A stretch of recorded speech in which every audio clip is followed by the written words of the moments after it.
Today I'm going to be making a very quick, very easy marinade for fish. This is a miso marinade. I'm going to be marinating Chilean sea bass, but you could also use this marinade for vegetables, or you could do like salmon, possibly even a halibut. I'm gonna pull you a little bit closer and I'm gonna show you how we make it. It comes together in literally minutes and has so much flavor. We have our microplane, and I'm going to be microplaning or zesting or grating or whatever you want to call it.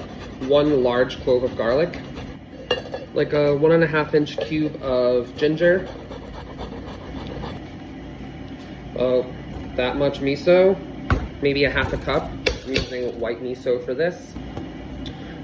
We're going to add rice wine vinegar, not that much, soy sauce,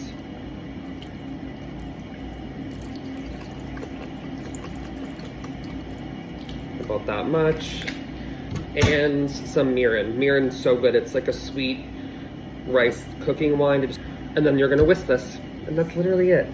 This is what the marinade looks like. I ended up doing about 1/4 cup of soy sauce, 2-3 tablespoons of rice wine vinegar, and about 1/2 to 3/4 of a cup of mirin, and then the same 1/2 to 3/4 of a cup of miso.